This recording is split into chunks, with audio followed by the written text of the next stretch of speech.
नवेम्बर 29 रु डिसेम्बर 1 तारिख पर्यंत ओडिशा रे डीजीपी सम्मिलनी चलीथिला। जो सम्मिलनी रे प्रधानमंत्री नरेंद्र मोदी अमित शाह भली बड़ बड़ व्यक्तित्व जोग देइथिले। ठीक एही सम्मिलनी रो पूर्वरु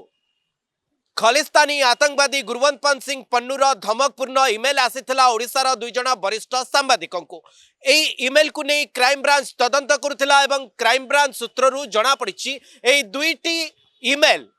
भारत बाहरु अर्थात विदेशरु आसीथिला। गोटे कनाडारू गोटे अमेरिकारु ऑडियो कॉल मध्य बाहरु आसीथिला एवं आईपी एड्रेस अर्थात इंटरनेट प्रोटोकॉल एड्रेस को ट्रैक करे जणा पड़िछि जो दुईटी धमकपूर्ण मेल ओडिशार दुई जण बड़ बड़ वरिष्ठ सांबादिकों को आसीथिला जहाकू गुरवंत सिंह पन्नू मेल करथिला बोली आरंभरू चर्चा हेउतिला एवं एई मेल रे से धमकपूर्ण मेसेज देइथिला। भुवनेश्वर विमानबंदर को विपद थिबा कथा कहितला, खलिस्तानी पताका उड़ेले इनाम दिया जिवो बोली कहितला एवं एई भली धमकपूर्ण मेल ओडिशार दुई वरिष्ठ सांबादिकों को डीजीपी सम्मिलनी पूर्वरु आसीथिला एवं यार यथेष्ट पूर्वरु दिने दुई दिन पूर्वरु गुरवंत सिंह पन्नू जातीय गणमाध्यम को एक वीडियो मेसेज देइथिला। जो वीडियो मेसेज रे भुवनेश्वर को धमक देइथिला, भुवनेश्वर को टेरर सिटी बोली कहितला। यार किछि दिन परे पुणी थरे ओडिशार दुई जण वरिष्ठ सांबादिकों को गुरवंत सिंह पन्नूर दुईटी मेल आसीथिला। जो मेल को नहीं क्राइम ब्रांच तदंत करुथिला। क्राइम ब्रांच यार आईपी एड्रेस अर्थात इंटरनेट प्रोटोकॉल एड्रेस जो थिरे न्यूमेरिकल नंबर थाए को नेटवर्क रु आसीची को लोकेशन रु आसीची ट्रैक करबा पई क्राइम ब्रांच तदंत करुथिला। जणा पड़िछि ए दुईटी जाक मेल विदेश रु गोटे कनाडा रु गोटे अमेरिका रु आसीची एवं जो ऑडियो कॉल आसीथिला ताहा मध्य विदेश रु आसीची। एथि नै केंद्रीय जो अधिक तदंत करबा पई सीबीआई पाखरे मध्य खबर दिया जायछि बा क्राइम ब्रांच पक्षरु सीबीआई को मध्य एने अवगत करा जायछि। दरकार पड़िले इंटरपोल रो सहाय्य नियाजिबो बोली मध्य कुहा जाउछि। आपण माने देखुथिबे जो समय रे राजधानी भुवनेश्वर रे डीजीपी सम्मेलन होइतला एवं डिसेंबर 4 तारिख रे पुरी रे नौसेना दिवस पालन होइतला एवं परवर्ती समय रे प्रवासी भारतीयंकर सम्मेलन मध्य रहिछि ओडिसा रे। तबे ए खबर गोटे कथा स्पष्ट करुछि जे जो समय रे विदेश रु मेल आसुछि ओडिसार सांबादिकों पाखरु एवं ओडिसा रे गुरुत्वपूर्ण सम्मेलन हेउछि ए पूरा खबर विदेश रे बसी आतंकवादी माने बा विदेश रे रहुथिबा जो माने भारत प्रति जहांकर घृणा मनोभाव रहिछि बा जो मानक मनरे भारत विद्रोही चिंताधारा रहिछि सेमानक पाखरे ए खबर रहुछि एवं सेमाने विपदपूर्ण बा धमकपूर्ण मेल करबा पई पछौ नाहंती। जेतबेले ट्रैक करा जाउची सेतबेले एक तथ्य सामना को आसुची आगरु चर्चा होतिला जे जो धमकपूर्ण मेल आसीथिला दुई वरिष्ठ सांबादिकों को डीजीपी सम्मेलन समय रे संभवतः यह कोनसी लोक साधारण लोकल किए करिथाई पारे चर्चा रे रहबा पाई से समय रे आलोचना चलीथिला। किंतु क्राइम ब्रांच जेतबेले तदंत आरंभ करिछि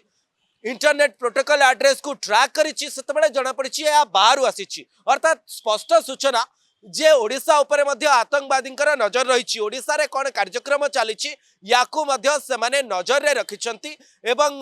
जेतबेले ओडिशा रे डीजीपी सम्मेलन चालुछि से समय रे दुई वरिष्ठ सांबादिकों को धमकपूर्ण मेल मध्य आसुछि एवं ए मेल अमेरिका एवं कनाडा रु आसुछि। इंटरपोल रो सहायता नियाजिबो बोली जा सूचना मिलुछि। ए नै कोन रहिछि खबर बा कोबळी भाबे मेल आसीथिला आमे बे कथा बा जेतबेले ए मेल भारत बाहरु आसीछि बोली जणा पड़िछि से समय रे वरिष्ठ सांबादिक अक्षय साहू याकू नै कोन कहउछंती तांका सहित आमे कथा बा। आम सहित अछंती वरिष्ठ सांबादिक अक्षय साहू। सर आमे जानिबा पई चाहिबू जे जो धमकपूर्ण मेल आसीथिला से मेल एबे विदेश रु आसीथिला कनाडा एवं अमेरिका रु आसीथिला बोली जणा पड़ुछि क्राइम ब्रांच सूत्ररु जो खबर आसुछि। सर को भली भाबे आपनको खबर कनाडा एवं अमेरिका रे रहउथिबा लोक मानक पाखरे पहुंचीछि इंटरनेट प्रोटोकॉल एड्रेस बा आईपी एड्रेस ट्रैक रु जणा पड़ुछि आपनको जो मेल आसीथिला ता बाहरु आसीथिला।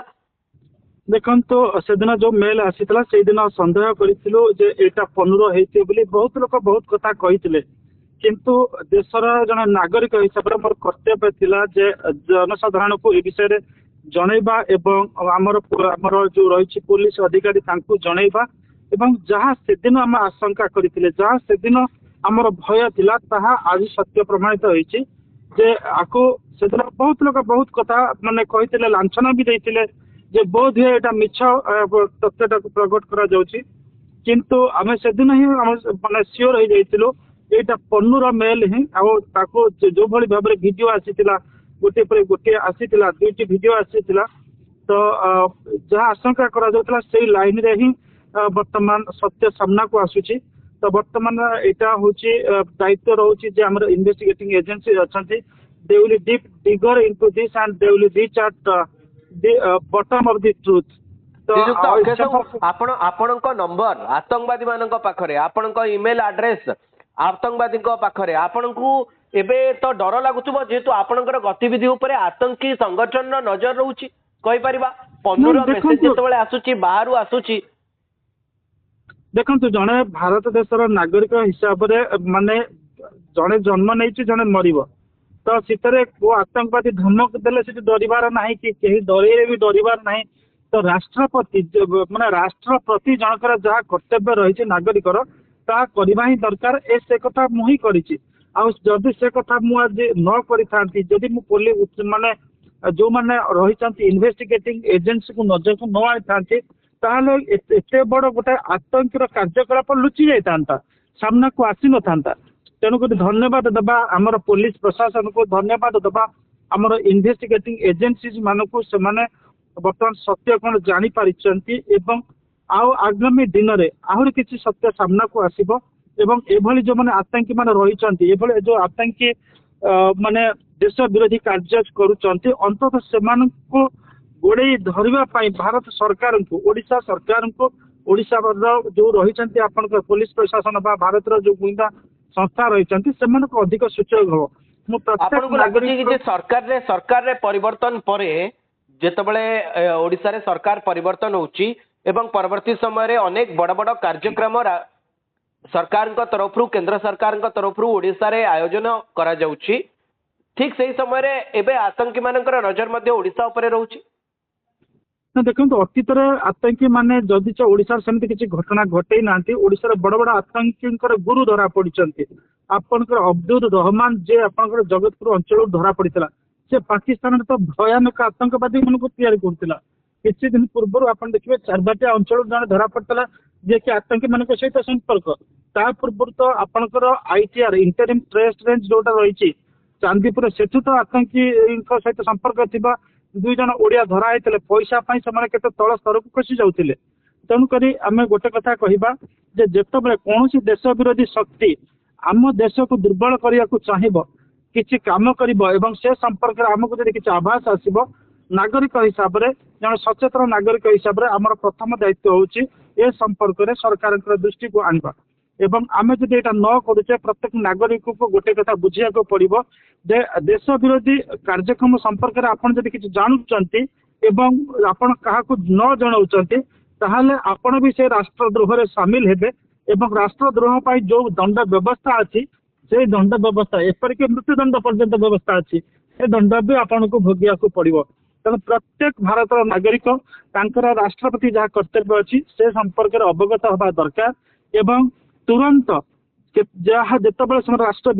ରାଷ୍ଟ୍ର ବିରୋଧରେ କିଛି ଷଡଯନ୍ତ୍ର ଗନ୍ଧ ବାରୁଛନ୍ତି ବା କିଛି ଘଟଣା ଘଟିବାର ଯେତେବେଳେ ସେ ପାଉଛନ୍ତି ଆଭାସ ପାଉଛନ୍ତି ତୁରନ୍ତ ଏ ସମ୍ପର୍କରେ ସେମାନେ ଜଣାଇବାର ଆବଶ୍ୟକତା ରହିଛି ଧନ୍ୟବାଦ ଶ୍ରୀଯୁକ୍ତ ଅକ୍ଷୟ ସାହୁ ସାର୍ ଆପଣ ଆମ ସହିତ ରହିଲେ ଏବଂ ଏ ବିଷୟରେ ଆମ ଦର୍ଶକଙ୍କ ସହିତ ଆପଣ ଆଲୋଚନା